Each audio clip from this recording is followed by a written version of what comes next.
Hello বন্ধুরা, তোমাদের সবাইকে স্বাগত আমার আরও একটি মিনি ব্লগে। তোমাদেরকে ফোনটা এই জন্য দেখাচ্ছিলাম যে আমি তো কলকাতায় গেছিলাম, তো ভিডিওটা অনেক দিন পরেই আপলোড করছি।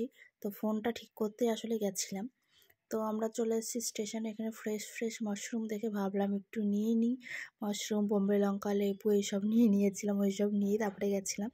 আর এখানে আমি আর আমার দিদি বসে থেকে একটু হাসাহাসি করছিলাম। তো বন্ধুরা, এখন আমরা দমদম স্টেশনে বসে আছি। এই যে আরেকজন গেল টিকিট কাটতে। তো ওটাই ভাবছি, দমদম না, দমদম ক্যান্টনমেন্ট শুনে নিলেন আপনারা। তো যাই হোক, এখন এখানে বসে আছি, ট্রেন আসবে তারপরে যাব।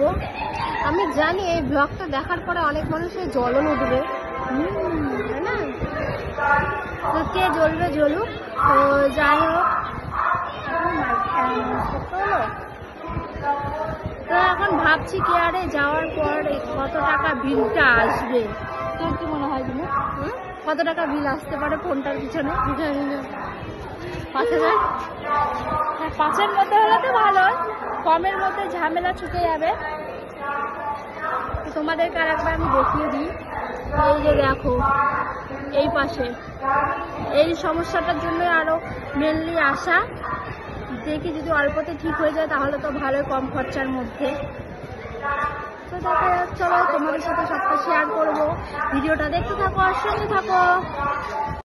তো বন্ধুরা, দেখতে পেলে ফোনের কি সমস্যা। তো আমরা উবের বুক করে নিলাম। তো তারপরে সেখানে পৌঁছে গেছিলাম। প্রথমে খুঁজে পাচ্ছিলাম না, তারপর অনেকটা দেখার পরে গুগলে দেখছিলাম। আর গুগলের ম্যাপ তো জানো এদিক ওইদিক দেখায়। তো অবশেষে আমরা পৌঁছে গেছি। আবার রিক্সা করেছিলাম, তারপরে সেখানে গেছি। তো এখন আপাতত সেই জায়গাটার নাম মনে পড়ছে না। তো দেখো, দেখতেই পাচ্ছ দিদি ভিডিওটা করে দিচ্ছিল। তারপরে কি বলবো, ফোনটা নিয়ে এত টেনশনে ছিলাম, এখনও অবধি ঠিক হয়নি। আর ভিডিওটা পোস্ট করব করে করা হচ্ছিল না। তাই ভাবলাম ভিডিওটা যখন করেছি তোমাদের সাথে শেয়ার করি। আর দেখো এত সুন্দর ডেকোরেশন করছিল, তাই ভাবলাম একটু তোমাদের সাথে শেয়ার করে নিই।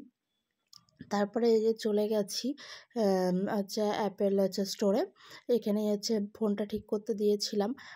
ওনারা বললো প্রথমে সফটওয়্যার মারতে হবে, সফটওয়্যার মারলেই ঠিক হয়ে যাবে। আর যদি না হয় তখন পুরো স্ক্রিনটাকেই চেঞ্জ করতে হবে। ওখানে অনেক কথাই বলছিল, ওখানে বসে থেকে শুনছিলাম, টেনশন করছিলাম। আর এইদিকে দেখো আর একজন ফোনে ব্যস্ত, পুরোপুরি ফোনের মধ্যে ঢুকে গেছে। ওখানে অনেক লোকজন আছে, এখন জোরে দিয়েও তো ফোনটা দেখতে পারবে না।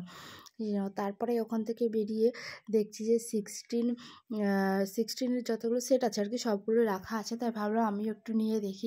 তারপর একবার ভাবছিলাম 16 প্রোটা নিয়েই নিব নাকি। এই যে দেখো, এই কালারটা এত সুন্দর লাগছিল, ক্যামেরাটা আমি দেখছিলাম। তারপর ভাবলাম যে না, এখন আর ফোন টোন নেওয়া যাবে না, যেটা আছে ওটাই ঠিক করি। তো বন্ধুরা, এখন আমার ভিডিও করার মুড নাই, কারণ প্রচণ্ড মনটা খারাপ হয়ে গেল। আমার ফোনটাকে রেখে আসলাম, কি আর করা যাবে। তাই একটু মনটাকে রিফ্রেশ করার জন্য আমরা চলে আসি স্মার্ট বাজারে। দেখা যাক কি নেওয়া যায় না নেওয়া যায়, ওরা কিছু নেবে কি না দেখি। তো চলো ভিডিওটা দেখতে থাকো আর সঙ্গে থাকো। তারপরে শপিং মল থেকে শুধু একটু ম্যাগি ট্যাগি নিয়ে বেরিয়ে গেলাম। তারপর বাইরে বেরিয়ে একটু চিকেন মোমো খেয়ে নিব, সবাই বসে আছি। আর আমি এখানে হাসছি তাই ভিডিও করার সময়, কিন্তু আমার ফোনটা নিয়ে প্রচণ্ড টেনশনই হচ্ছিলো। ফোনটা এখনও ঠিক করা হয়নি, দেখি কবে ঠিক করি। তারপর আবার রিক্সা ধরে চলে আসলাম বাড়িতে।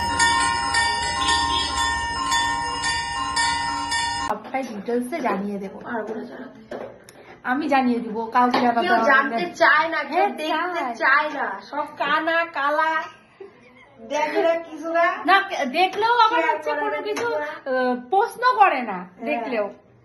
তো যাই হোক, তবুও যে কয়জন দেখে, 5 জন দেখুক 10 জন দেখুক, আমি তাদের জন্যই জানিয়ে দিব সবটা। তো ভিডিওটা দেখতে থাকো আর সঙ্গে থাকো। তো বন্ধুরা, আমি এখন এই মুহূর্তে আসলাম আমার ফোনটাকে নিয়ে। তো যেদিন ফোনটা ঠিক করতে গেছিলাম সেদিনের ব্লগটা আমি দিইনি, কারণ ওখানে গিয়ে ফোনের ব্যাপারে শুনে আমার তো মাথা ঘুরে গেল, সেজন্য আমি ব্লগটা দিইনি। তো সেই ব্লগের সাথেই আমি এই ভিডিওটাও অ্যাড করে দিচ্ছি, সেটা তোমরা দেখতেই পাবে ভিডিওটা পুরোটা দেখলে পারে।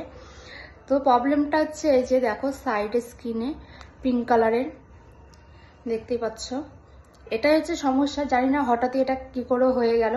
তো আমি তো ফোন এত সাবধানে ব্যবহার করি, আজ পর্যন্ত আমি যত সেট ব্যবহার করেছি কোনোদিনও আমাকে কোনো ফোন কেয়ারে দিতে হয়নি, এই ফোনটাই ফার্স্ট।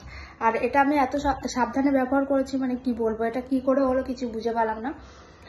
তো কেয়ারে যখন নিয়ে যায় ওখানে বললো প্রথমে সফটওয়্যার মারতে, যদি না ঠিক হয় তাহলে গোটা স্ক্রিনটাকে মানে ডিসপ্লেটাকে চেঞ্জ করতে হবে।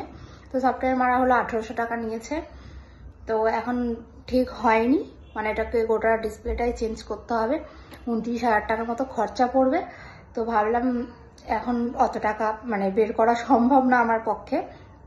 তো যাই হোক 1-2 মাস যাক, তারপর আমি ফোনটাকে ঠিক করব।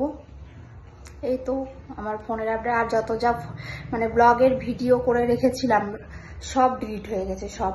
আর যতটা পেরেছি ফোনটা কেয়ারে দেওয়ার আগে কিছু কিছু মানে পার করে নেওয়া হয়েছে আমার ওই ফোনে, কিন্তু বেশিরভাগটাই ডিলিট হয়ে গেছে। তো এই ভিডিওটা এই অবধি।